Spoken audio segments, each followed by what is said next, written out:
I learned a long time ago that silence has a smell, like hot dust on a light bulb, or the iron taste in your mouth when you hold back words that could cut.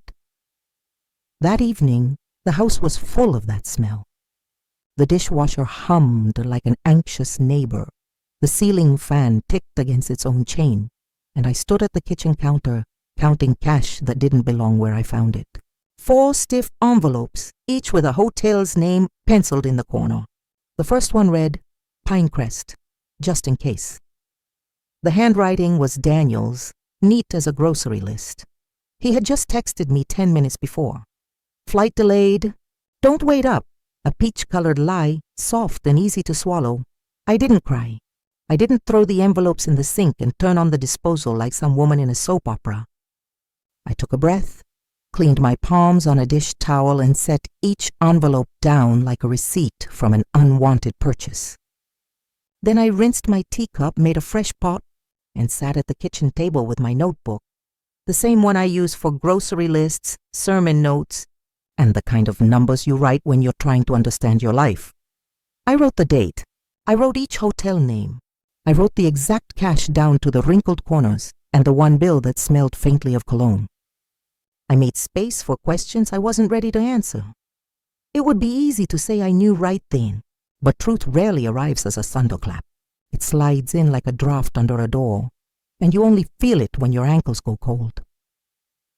Daniel and I, well, our marriage was the kind that photographs well. He's tidy, friendly, and polite to waiters. He irons his shirts on Sunday night.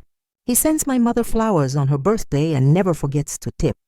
We took our vows in spring, thin sunlight, white peonies, my dress made by a cousin with careful hands. For a long time, our love felt like a kitchen table, sturdy, scuffed, ready to hold whatever we set on it. Normal looked like this. I woke at 6 to the kettle's soft groan. I stand at the window over the sink and watch the neighbor's maple drag shadows across our lawn. I pack my lunch, leftover rice, ginger chicken, and apple slices that brown if you talk too long. I teach 2nd grade at Oak Terrace Elementary, where the floors smell of wax and pencil shavings, and where little hands reach for mine when the bell rings too loud. After school, I stop at the market, I come home, and I set the rice to steam. Daniel comes in around 7 with a kiss that always landed on my cheekbone. Never quite my mouth. The kiss you give a sister you like. He asks about my day with just enough warmth to be kind, and just enough distance to stay mysterious. Then he checks his phone while I stir the pot and pretend the stew needs more salt. I suppose I'm telling you all this so you'll understand.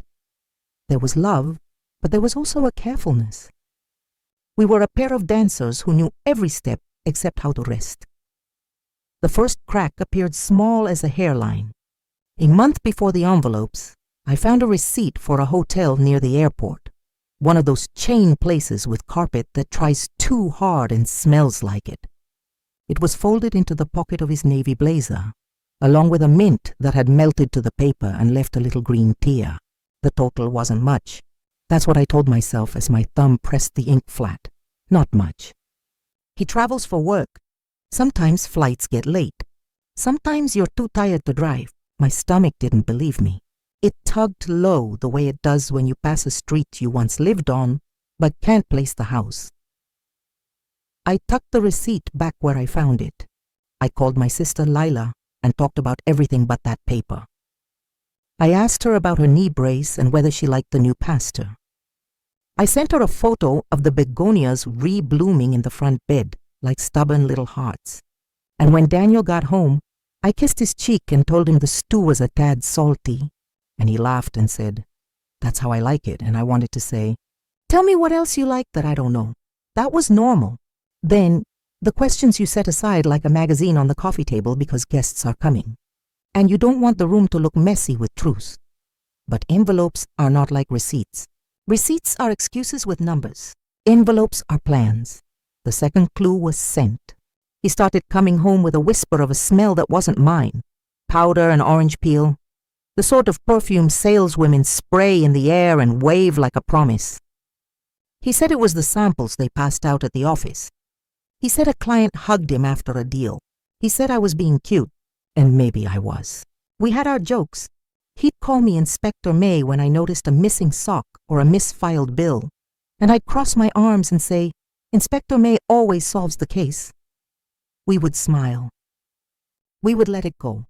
That's how you stay married when you're scared you might not. Then came the changes in his calendar. More business trips, more just overnight. A new blue suitcase that rolled quietly enough to leave at midnight without a sound. He started paying more things in cash. Helps me budget, he said, and I nodded because the truth is I like cash too. I like the weight of it. I like how it tells you exactly what you have left. So when I found the first envelope, it felt like an answer I hadn't wanted to ask for. It was under the spare towels in the linen closet, taped to the underside of the shelf as if it were a child's treasure. Pinecrest, just in case. Inside, $500 in 50s, crisp, the kind a banker chooses for a holiday tip. I told myself to breathe. I made tea. I wrote the date. Then I checked our joint account on my phone. And there it was, the last 3 Fridays. An automatic transfer labeled Travel Discretionary DH. Small amounts, 200 here, 250 there. Swimming under the bigger numbers like minnows under the boat. You don't notice minnows until the water is low. I didn't confront him that night. Wisdom, when it visits, often tells you to be boring. Sleep, drink water, wake up early. Don't say the first thing you think. I slid my notebook under the placemat where I keep the cookout recipes. And I put the first envelope in a Ziploc bag, the kind I use for field trip permission slips, so the oils from my hands wouldn't smudge the edges. Then I washed my teacup and turned out the kitchen light and lay in bed on my side of the mattress, listening to the house settle and the air conditioner breathe like a sleeping animal. By morning, the part of me that loves the world found its way back. Children do that to you. My students came into class buzzing about the caterpillars we'd collected, arguing over which one would turn into the fattest butterfly. I read them a story in a soft voice and let the sweetness of their attention rest in my hands. At lunch, I sat in the courtyard and ate my apple slices slowly. When the bell rang in the afternoon, one little girl, Tasha, gave me a bracelet of plastic beads and said, "You look tired. Miss May, here, this makes you strong." I cried in the supply closet quietly, where the smell of dry erase markers can drown a secret. That weekend, I found the second envelope. Different hotel, a different corner of the house. This one was under the guest bed, taped along the inner frame where only someone who vacuums like she's praying would find it. Another 500. Same careful hand. Garden suites, backup. Backup to what? I started to listen to our life like it was a radio playing in another room. Too soft to catch every word, but loud enough to decide if the song was about love or leaving. I heard the way he cleared his throat before answering a simple question. I saw the way he angled his phone. The screen turned slightly toward his own body. I noticed the suit carrier that never quite returned to the hall closet. The one with the canvas worn shiny at the shoulder, like it had been gripped hard. On Sunday we went to church, and he sang the hymns like always, head tilted, eyes half closed, voice a little flat but sincere. He reached for my hand during the prayer and I let him have it. Skin remembers kindness even when it's busy memorizing betrayal. After service, Sister Louise hugged me tight and said, "The Lord gives wisdom to those who ask." I smiled. I did not ask. Not yet. I found the third envelope on a Tuesday beneath the recycling bin. By then, I'd stopped surprising myself with my own steadiness. I taped my breast to the inside of my ribs. I made my list. 3 hotels, $1,500, and a pattern that looked like a man building a raft from driftwood, piece by piece. Not enough to notice unless you're the one walking along the shore. That night, Daniel stood in the kitchen with his shirt sleeves rolled and his tie loose as a ribbon. He poured himself a glass of water and tapped the rim with his nail, a habit he picked up in law school and never quit. "You're quiet," he said, and he said it without accusation. He said it like a man who loves a familiar sound and misses it when the house goes still. "I'm thinking about a field trip," I said. and in a way, I was. I was thinking about journeys and chaperones and the small hands that reach for yours when the bus turns and the world tilts. I was thinking about how to keep myself safe. When he kissed my cheek, it was softer than usual, and for a heartbeat, I felt the ache of what we had promised each other. I almost told him then, but almost is a word you can drown in. That was the week I pulled our bank statements for the last year and sat at the dining room table with a highlighter. I made columns, I cross-referenced, I noted cash withdrawals in careful rows.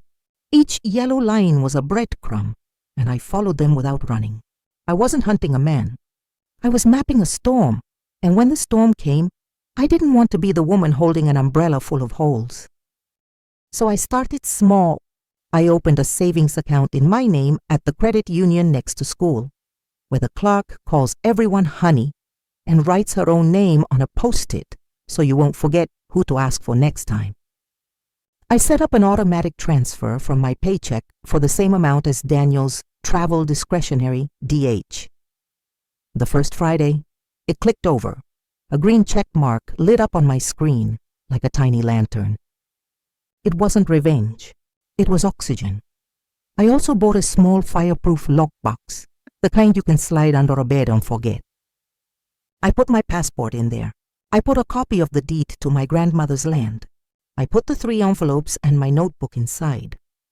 The key went on the ribbon of Tasha's bracelet, and I wore it like something a child had declared sacred.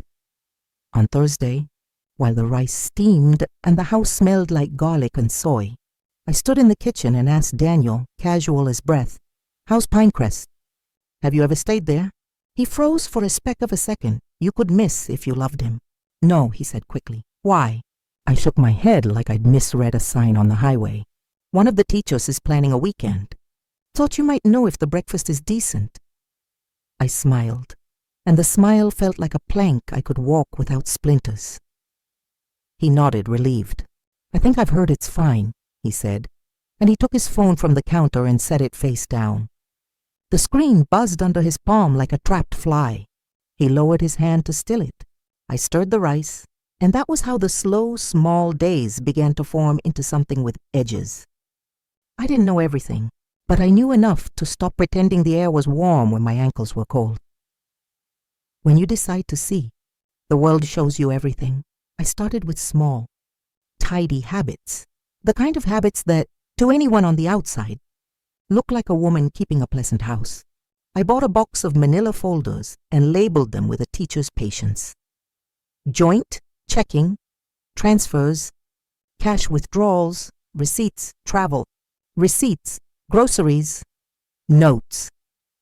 I laid them in the credenza drawer under the table runner my aunt stitched before her hands began to ache. Then every evening after dishes were stacked to dry, I would sit with my tea and do what I tell my students when they feel confused by a story. Go back to the beginning, trace every word. The bank's website was a maze I already knew. I'm the one who pays our water bill, who sets the alarms for property taxes, who remembers that the garbage pickup charges an extra $1 if you leave the lid propped open. There, nested 3 clicks deep, was the transfer I'd noticed, the one with the tidy label, travel discretionary, DH, recurring, Fridays. It moved money from our joint account to a small debit-only account at the same bank, attached to Daniel's name alone. Perfectly ordinary. Harmless if what it funded was coffee and airport gum. Harmless if I hadn't found envelopes that hummed with intent. I didn't change it. Not yet. That would be like slamming a door you've just discovered has been cracked open for months. Instead, I clicked Create New Transfer. I mirrored his. Same day, same amount, same rhythm, mine labeled Household Contingency, MM. The initials felt like a quiet curtain I could pull between me and the rain.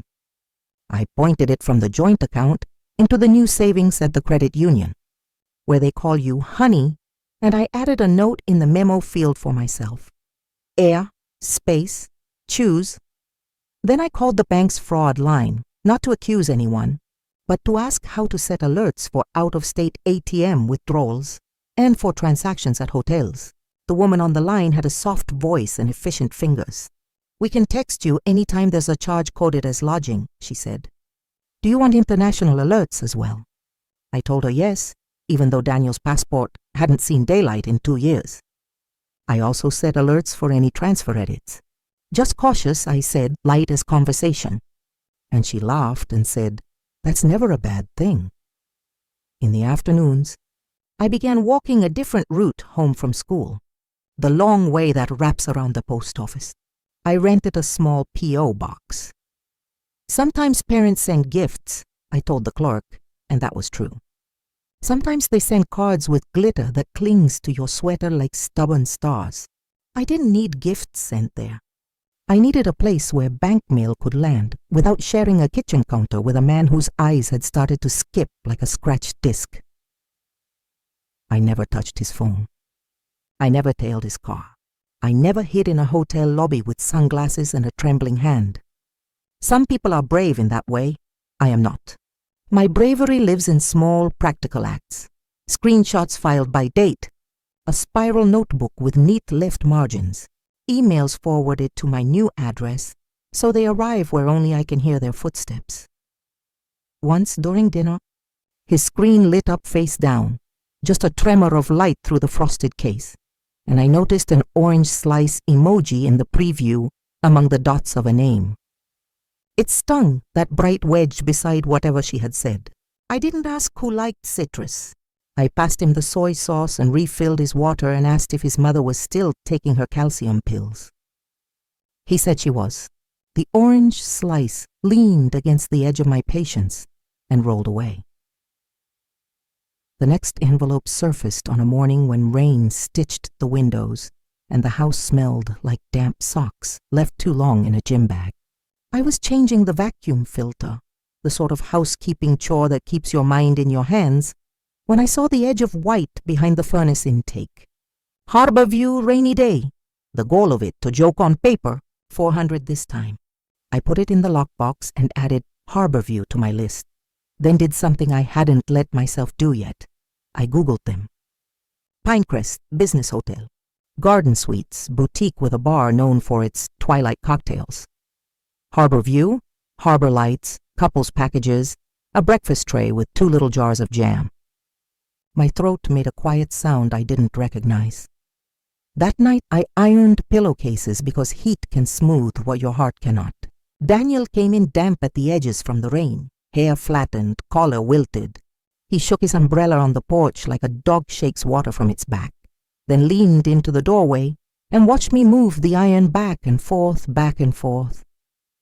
"You always did like things neat," he said, smiling as if we were still floating in a borrowed kitchen, 19 and fearless, standing on linoleum with our shoelaces touching.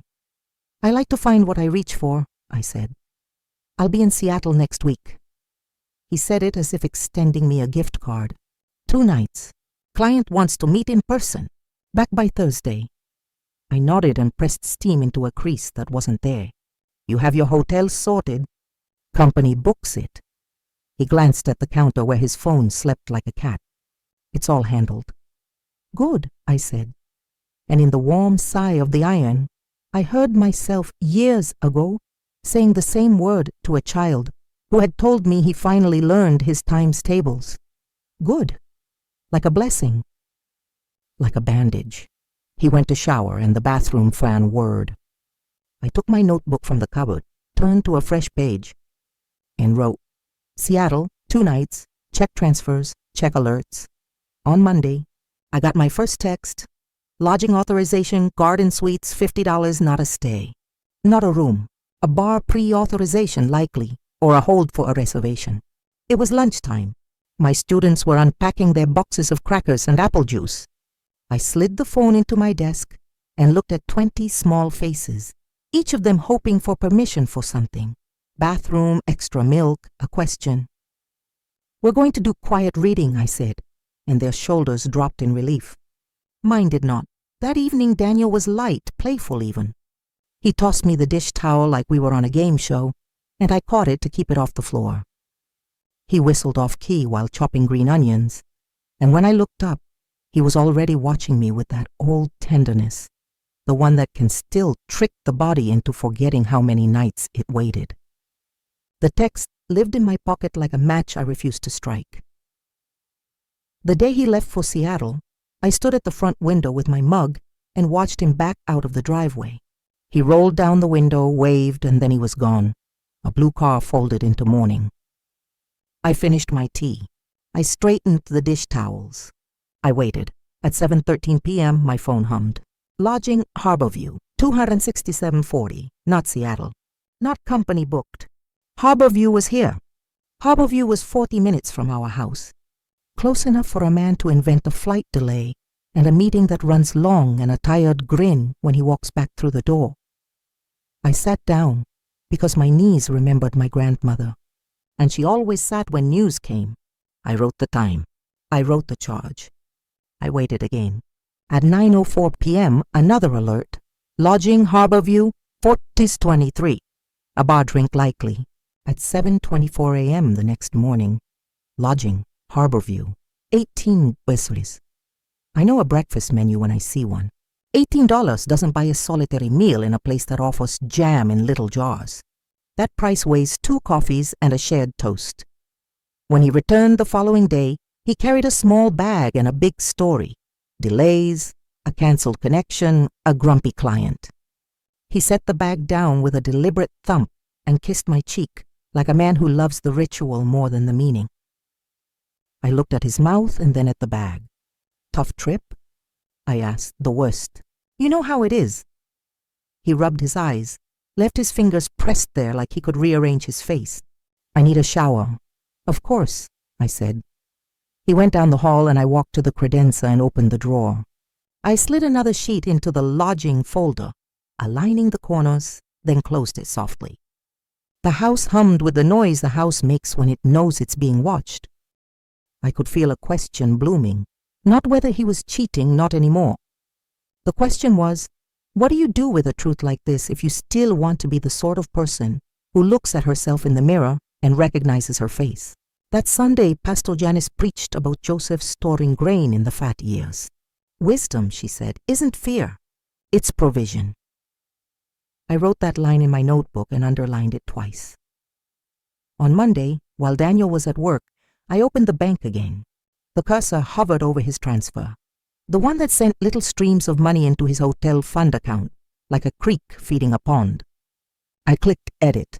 My heart stuttered, then steadied. Under description, I deleted travel discretionary DH and typed emergency savings, MM.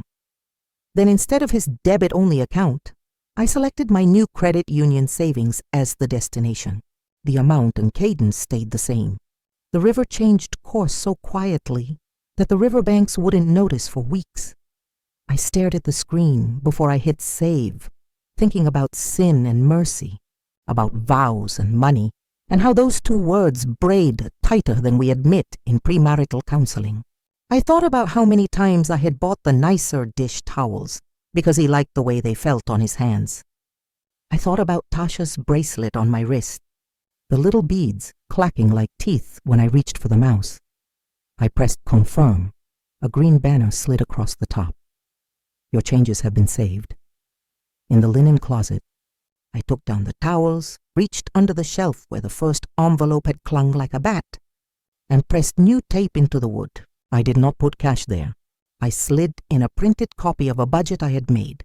Columns with percentages marked housing, food, health, savings.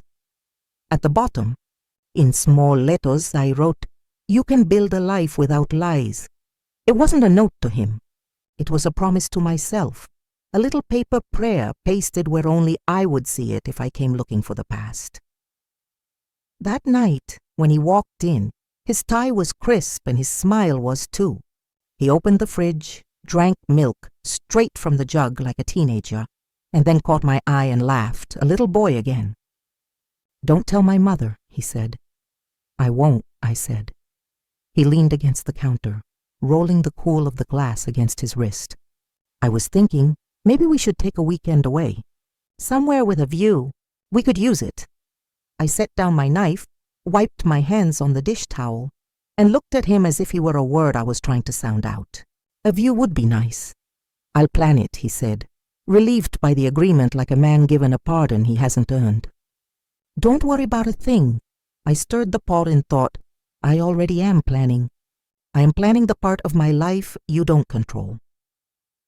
The first Friday, my mirrored transfer clicked into my savings. I stood in the kitchen with my phone and watched the number appear like a droplet forming at the tip of a leaf. It fell silently into a pool named after me. I breathed. I sliced carrots. I set the table. When the second Friday arrived, the original travel discretionary DH didn't move. He didn't notice the text alert went to my phone now. The bank had accepted the change without fanfare. The creek fed my pond. The hotel fund had been replaced by a savings plan. Same cadence, new purpose, my name. He came home early that night, a bouquet in hand, the cheap store kind with a lily that would stain the table if you let it. For you, he said, as if he'd forgotten he'd long ago taught me not to expect flowers for no reason. I took them with both hands and smiled slowly. They're pretty, I said, and meant it because beauty is not a liar's patent. A lily is still a lily. It just doesn't fix the stain it leaves.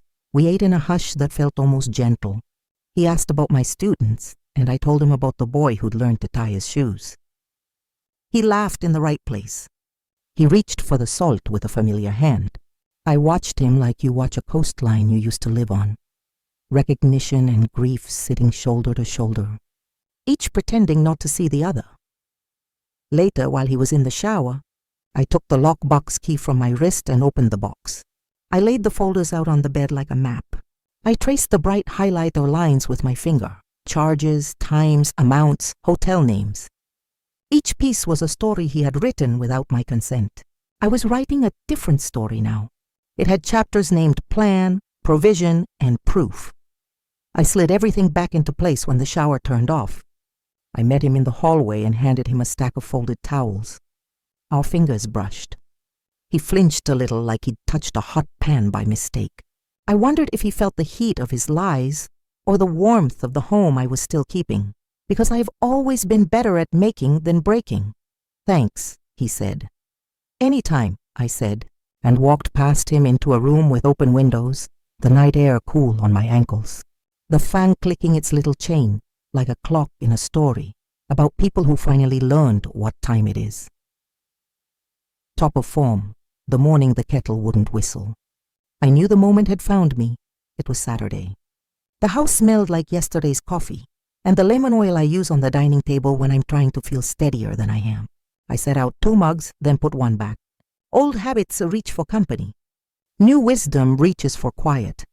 At 9:12 a.m., my phone blinked. Lodging, Harbor View, $267.40. Again. The same price song, the same key. An hour later, lodging, Harbor View, $14.23. My breath didn't race. It arranged itself into neat little boxes, labeled now, next, after. At 11, the front door opened, and Daniel stepped in carrying the lie like a gym bag. He looked travel-rumpled and pleased with himself, the way a boy looks when he thinks he got away with something small and harmless, stealing an apple, sneaking a peek at the test answers. He set the bag down, rolled his shoulders, and seemed surprised to find me at the table dressed in my good cardigan, the one with pearl buttons that makes me sit up a little taller. Hey, he said, rubbing the back of his neck. You're up early for a Saturday. Paperwork, I said, and tapped the binder in front of me. It was blue, with little tabs that made satisfying clicks as I flipped them. Lodging, transfers, receipts, notes. I had printed the alerts. I had printed the account changes. I had printed a calendar with highlighter stripes. His trips lay against our charges like weather fronts moving across a map. He eyed the binder like it contained a surprise party. He smiled, handsome and tired. You doing the taxes already? Overachiever. Sit, I said, and the word didn't come from my throat, so much as from the quiet place in a woman where mercy and steel keep their coats. He hesitated, then pulled out the chair across from me. He smelled like the hotel's soap, that expensive trying scent of cucumber and something mint adjacent that clings to towels you don't own. I made a pot of tea, I said. Would you like some? Sure, he said, relieved by the ordinary. I poured. The steam lifted like a blessing and then disappeared. I'm going to talk, I said. And then you can talk. Not over me, not loud. We will use our faces like adults. He frowned.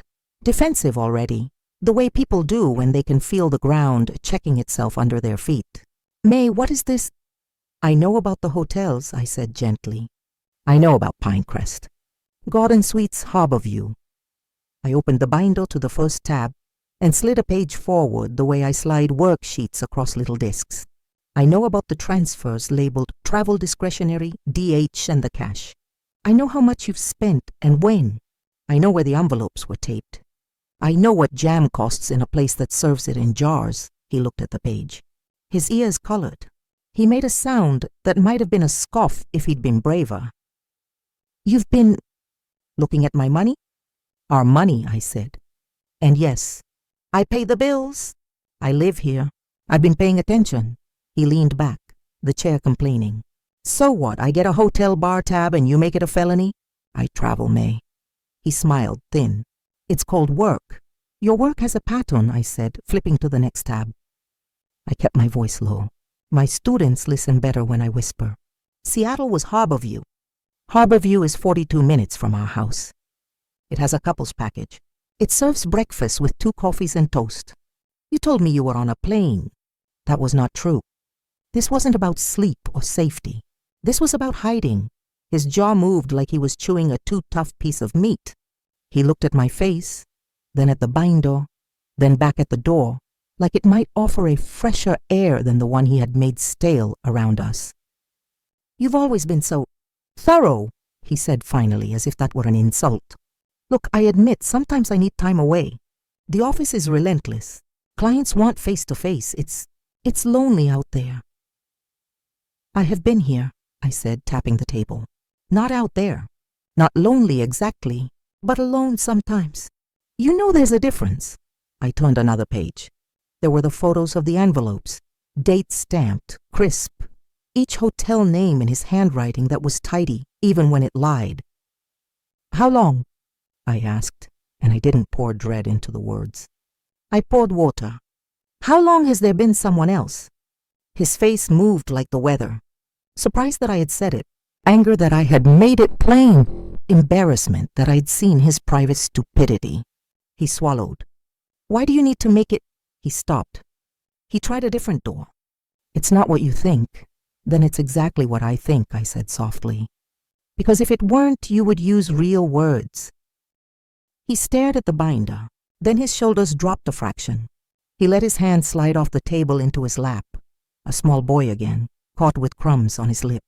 It was just something easy, he said. He laughed, a little breathless thing that didn't reach his eyes. You know me. I like neat, I like plans. You built one, I said. A raft made of cash and lies, silence pooled. The fan above us clicked its chain like a nervous habit. Outside, the neighbor's maple shushed its leaves against the day. He reached for the binder like he might close it and push this morning back into the drawer where I keep the extra placemats. I kept my hand on it. He paused. So what now? He asked, smallest voice. Now I tell you what I've done, I said. And what I need. His eyes sharpened. What have you done? I redirected the automatic transfers you set up, I said. The ones that fed your hotel fund. They now feed my savings at the credit union. I let the words rest on the table between us like clean folded towels. Same amount, same Friday. It's called emergency savings, MM. He blinked. There it was, the shock, the injured pride. You can't just, I can. And I did, I said, my voice the temperature of a classroom in October. It's joint money. I used it to buy myself oxygen. If you'd like to challenge it, we can discuss percentages and bills, and who has paid what invisible labor for 8 years. I have a ledger for that too. He opened his mouth, then closed it, then shook his head with a half smile like I'd surprised him on a trivia question he'd assumed I'd miss. You always were good with details. Details keep children safe on field trips, and they keep women safe in marriages that have begun to tilt, I said. I slid another page. A simple budget, the one I'd taped under the shelf. I'm not here to explode. I'm here to present the truth.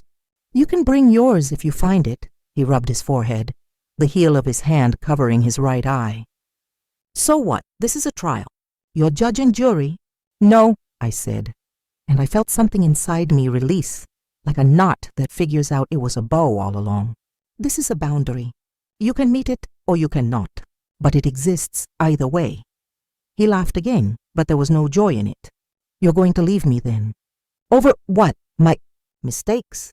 I am going to leave a person who killed our marriage towards secret hotels and bar tabs and breakfasts for two while telling me delayed flights and lonely clients, I said. Yes, a slow flare of anger finally found him. And you'll take my money to do it? I will take the money that belonged to both of us, I said.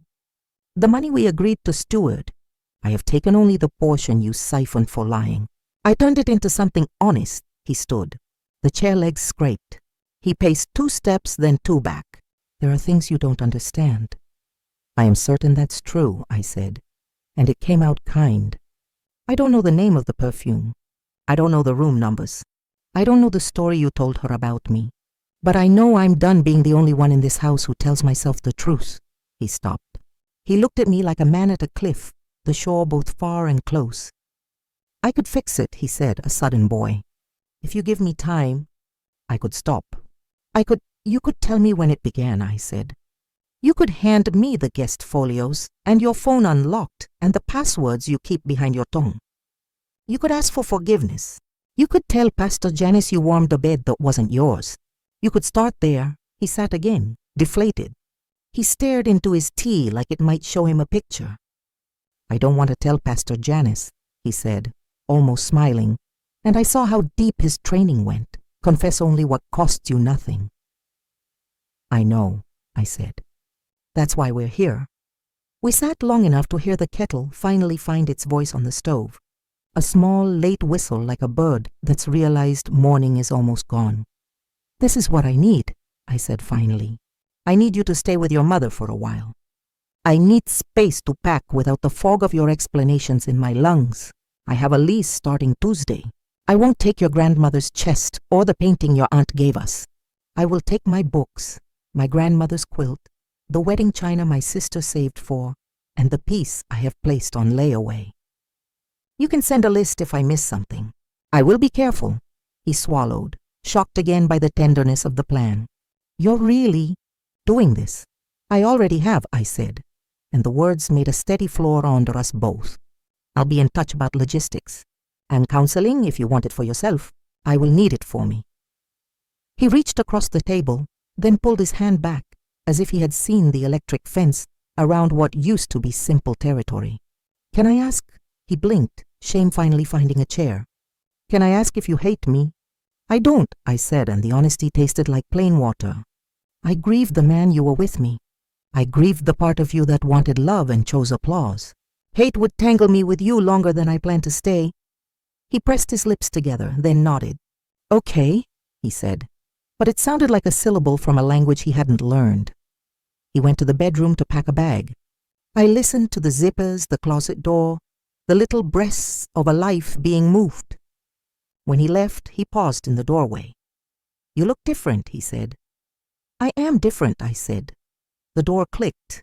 The house exhaled. The lemon oil on the table smelled like a clean beginning. Top of form. Never understood how loud cardboard can sound until I started filling boxes with the life I had made in that house.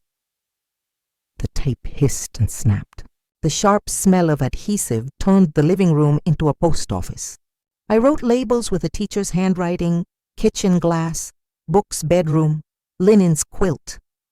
The quilt went last, after I smoothed it across the couch and let my palms memorize its little squares, each one a scrap of dress or apron from women who outlived more than they said out loud. I was determined to be one of them, I told my sister first. Lila showed up with a trunk full of reusable grocery bags and a tub of chicken salad, because a crisis is easier with sandwiches. She stood in the doorway and looked around like she was counting the corners where I had laughed. Then she put both hands on my shoulders and said, "Okay, we lift on 2, because 3 is a scam." I laughed, and some of the glass in my chest loosened. We packed quietly.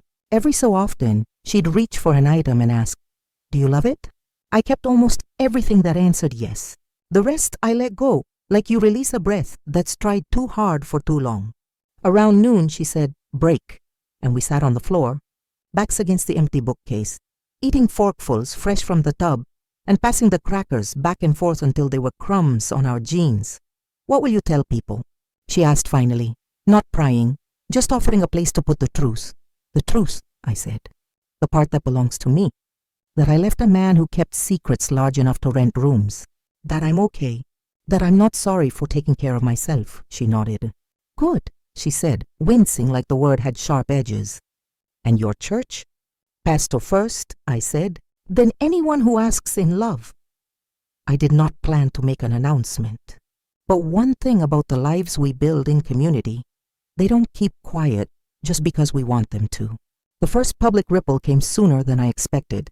On Tuesday, after I signed the lease at the little brick apartment with the maple outside and the polite radiator that knocks like opportunity at 6 a.m., I drove to the church to meet Pastor Janice. The sanctuary was dim and cool. Someone had left a Bible open on the 3rd row, its ribbon like a tongue, holding a thought. In her office, Pastor poured tea into mugs that said faith and patience, then swapped them so patience sat closer to me. "I like an honest prop," she said, smiling. I told her everything I could say without betraying my own dignity. I laid my binder on the desk like it would catch me if I fell. She listened the way good pastors listen, eyes on my face, not on the problem she might prefer to solve. When I finished, she folded her hands and breathed in through her nose, slow. "Beloved," she said, "you have done a brave and boring thing. Boring like sandbags before a flood. Boring like seatbelts. I'm proud of you." "I don't want to embarrass him," I said, hearing my own carefulness. "You didn't," she said, tapping the binder with one finger. "He did. Privacy is a garden. Secrecy is a cave. You stepped out where there is light. We prayed without fancy words. She asked God for wisdom that keeps you from buying a life you can't afford. She asked for rest. She asked for peace. Even for Daniel, because mercy is not a coupon you clip only for yourself." I was leaving when Sister Louise intercepted me in the hallway with a loaf of raisin bread wrapped in wax paper. "Something told me you'd be here," she said, eyes searching, motherly and sharp. "You look thinner." I held the bread like a certificate. "I'm fine," I said, which was true in the way you can be fine while holding a heavy bag. "Pray for me." "All the time," she said, then squeezed my hand and didn't ask for a story I wasn't offering. The public consequence found its own stage the next day in a way I would never have scripted. Our church has a midweek fellowship dinner in the hall, a long row of folding tables, casseroles that could feed armies, laughter that makes the walls ring. I hadn't planned to go, but Lila texted me, "Meet me. I'll sit you on the end near the door." I almost said no. Then I remembered the door is for leaving, yes, but it's also for arriving. The hall smelled like yeast rolls and onion powder. Someone's toddler was pursued by a granddad with his arms outstretched like mercy. The noise settled on my shoulders and then began to feel like a blanket of reasonable weight. I slid into the seat Lila saved and accepted a scoop of something creamy from a woman who always announces her dishes like weather. "Macaroni, hot." People smiled without question. One or two hugged me longer than usual, the way you would steady someone walking on a boat. I ate a roll. I could breathe. Halfway through, the room dipped into quiet. The door had opened and there was Daniel. He stood for a beat, scanning the tables like a man arriving late to a movie where the plot has already turned. Then he caught sight of me and made a small movement with his chin, a hello or a test. He walked toward Pastor, who stood to meet him with a neutrality she wears like a robe, sturdy, dignified, not performative. They spoke, heads close. He nodded, she nodded. He turned as if to leave. Then instead, he came to our end of the row, May I sit? He asked, voice soft enough that only Lila and I heard it. Not at my table, Lila said. Not cruel. Just a woman who loves me more than she loves awkwardness. But she looked at me to decide. The woman with the macaroni pretended to drop a fork so her head could be bent toward the floor for a moment of privacy. Sit, I said. Because I am not a theater director. I am a person in a fellowship hall, and once you choose the end seat by the door, you choose to let the wind stir your napkin without needing a sermon about it. He sat. The plates trembled minutely. The clank of ice in plastic cups filled the space where people didn't know what to say. I went to see Pastor, he murmured, eyes on the table. Told her the truth, he swallowed. Asked for help, I nodded. That's good. I'm sorry, he said, and his breath caught at the corner like a paper snagging on a staple. His eyes shone without dropping. If he had said it at our kitchen table a week ago, if he had placed phone and passwords and folios like a burnt offering, maybe I would have felt a different wind. But this was now, in public, at a church dinner where Sister Louise was breaking bread like a parable at the next table over. Sorry is not a lever, it's a door. It can open. It can also swing shut when rattled. Thank you, I said. I accept your apology. I'll accept it better from a distance, he breathed out, perhaps in relief that I hadn't turned the table into a judge's bench. Then he did something that surprised me more than any receipt ever had.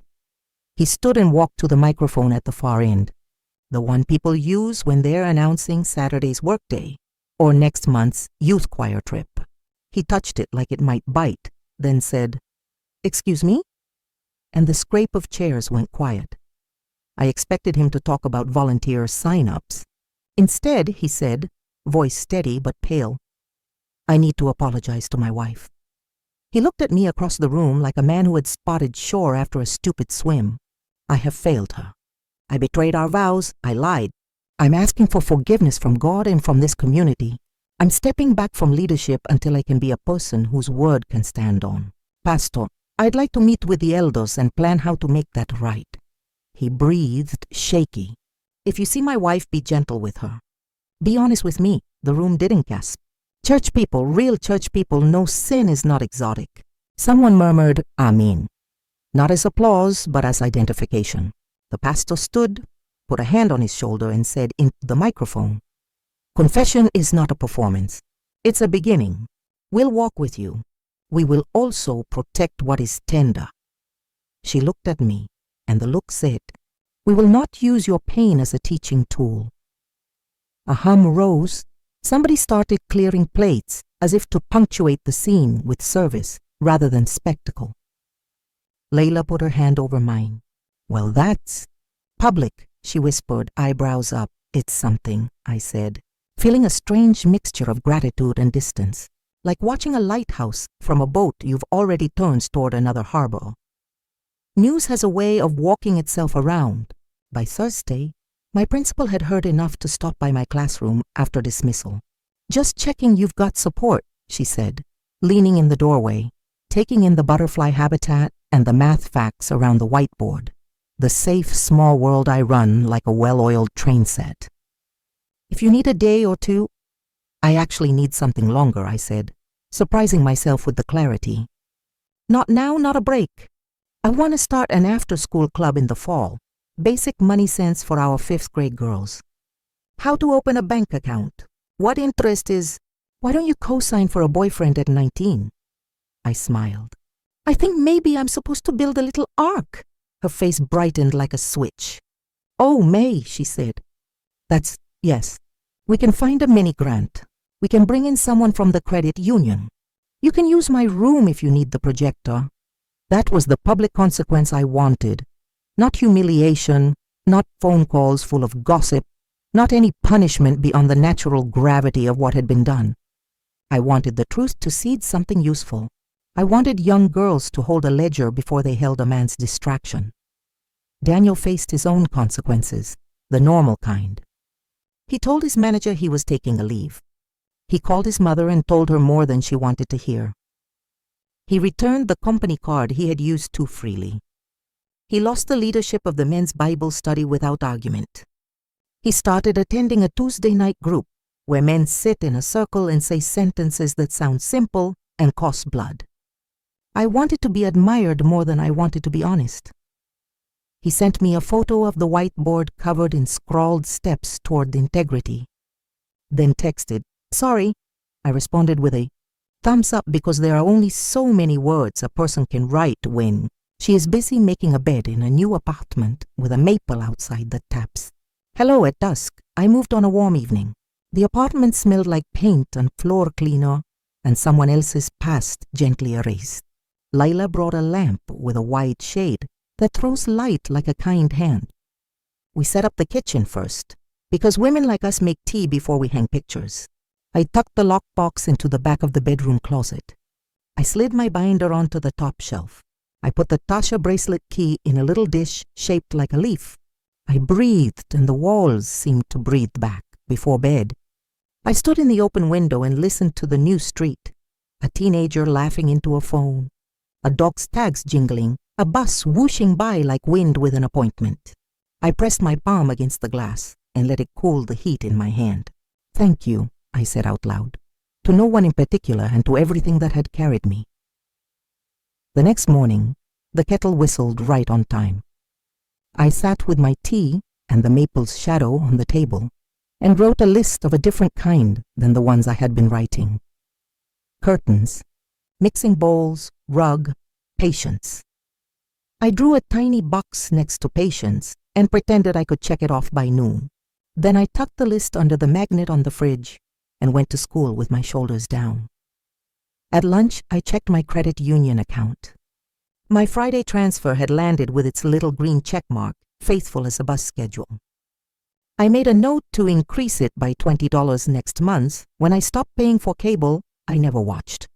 It felt like washing a dish immediately after I used it. Small, adult, sane. That weekend, I returned the envelopes to Daniel's house. I slid them into a manila folder with the budget I'd taped under the shelf and a note. "Here is your old plan. Here is my new one. I wish you better choices." I placed the folder on the kitchen counter where the light hits at 3 in the afternoon. Then I locked the door and walked back to my car, the sound of my own shoes steady on the walkway like a metronome, reminding me that time is kind when you move with it. Public consequence doesn't mean public spectacle. It means living where people can see you and letting the truth be the only extraordinary thing about your day.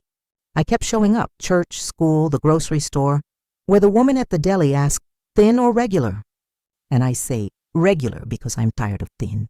Daniel kept showing up too, but differently. I saw him at church sitting 3 rows from the back, hands folded, face quiet. He did not approach me without permission. He sent money for the utilities and didn't ask to discuss it. He asked Pastor for a list of therapists and circled one with his finger in her office, then made the appointment while she watched.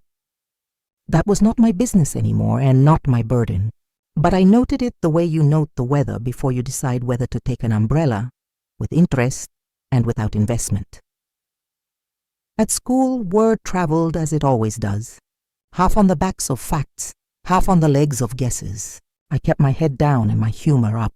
When Miss Alvarado poked her head into my room and whispered, "You okay?" I said, "I have tea and a laminator. How could I not be?" She laughed and the sound made the day feel clean. The Financial Literacy Club came together faster than bureaucracy usually allows.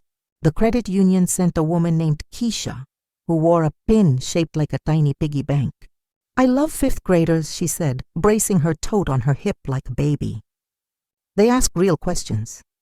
She and I outlined sessions at my dining table, where money comes from, needs versus wants, how to read a pay stub, and what a predatory loan sounds like.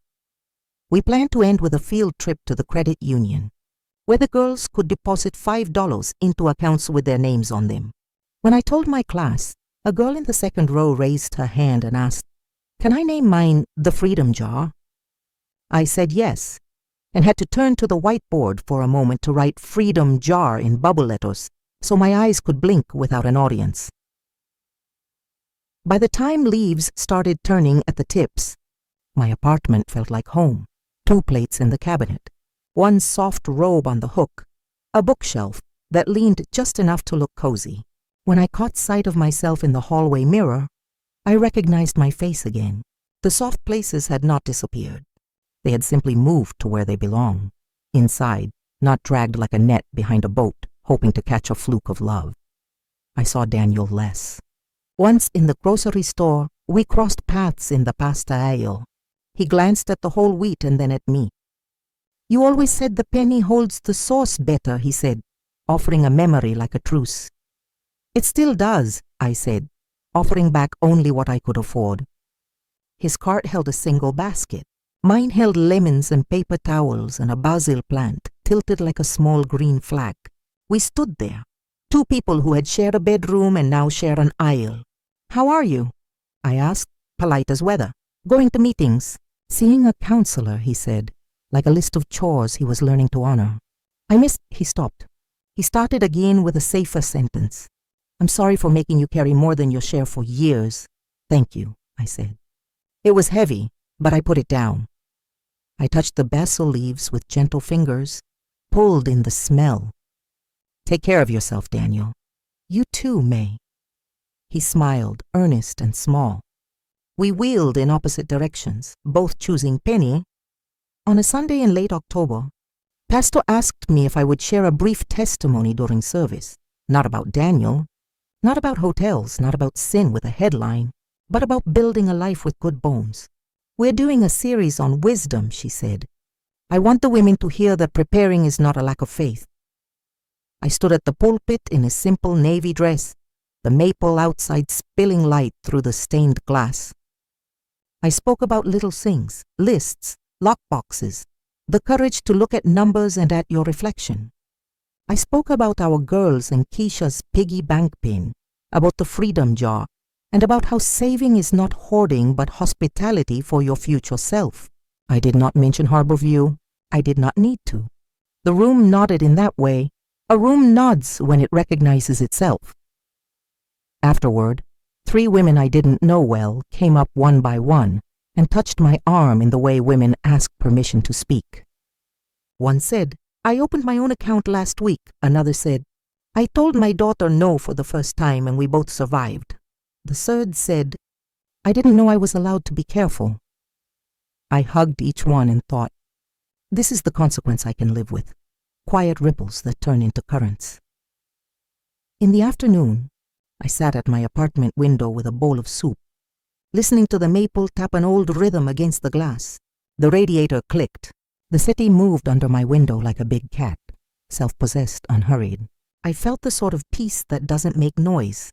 It laid itself across my shoulders like a shawl my grandmother might have knit, practical, warm, not asking for compliments. My phone buzzed on the table. A text from Daniel. I told the men's group I'd been stealing from our life. They asked me to write an amends plan, not a performance, a plan. Your portion includes repaying the money. I'd like to deposit it monthly into your savings until the amount equals what I used for hotels. If you're willing, I'll send the draft and ask Pastor to hold me accountable. I stared at the words for a long minute. I didn't feel triumphant. I felt something quieter, like the sound a seed makes under dirt before it becomes anything you can name. I typed back, "Send it to Pastor with the exact amount and timeline. Copy me. Thank you." I set the phone face down, finished my soup, and washed the bowl with small circling motions. The soap smelled like lemon. The bubbles slipped away like the week had not broken me. I went to my desk, opened the binder to the last tab, Notes, and wrote a sentence that surprised me when I saw it on paper. I'm not building a life around what he did. I'm building a life around what I can do. I closed the binder, then opened my laptop and started a new document for the club. Lesson 1. Money is a story you're allowed to read. I smiled, and the apartment seemed to exhale in approval.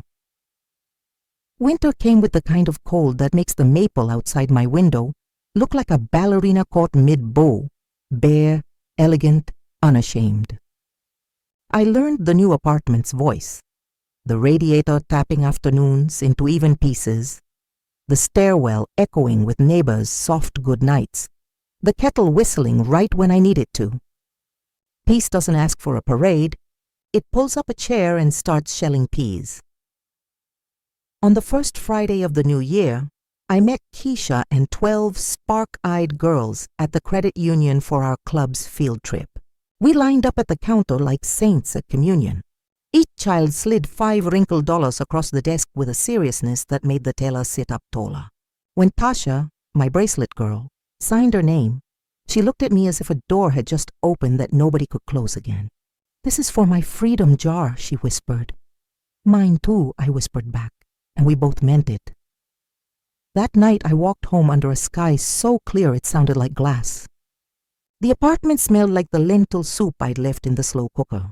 I opened my banking app and watched the familiar green checkmark land in my savings, $20 more than before, because I'd canceled something I didn't need. Daniel's repayment had begun as well, small scheduled deposits that clicked into place without fanfare. I didn't text him thanks. I thanked the woman who had made a plan for me when I could barely hear myself think. The next morning, a package arrived at my P.O. box from Daniel's mother. A folded letter and a stack of recipe cards in her careful cursive. "I raised him to iron his shirts and tell the truce," the letter said. "One of those took. I'm sorry for the rest. Keep the recipes, they're yours. You always were." I laughed, cried, then set a pot on the stove and made her chicken and rice, steam fogging the window until the world blurred into simple shapes I could name. On Sunday, I sat 3 rows from the front, not to be seen but to see. The pastor preached on the wise and foolish builders. "Storms are not electives," she said. "They are part of the curriculum. Build on rock."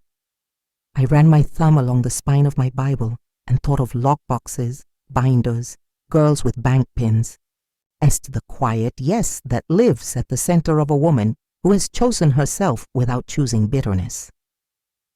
After service, I walked the long way home, past the harbor I once feared and now loved for its honesty. Boats bobbed. A gull scolded the wind. I stopped at a bench and wrote the last line in my binder. I saved my life with a savings plan.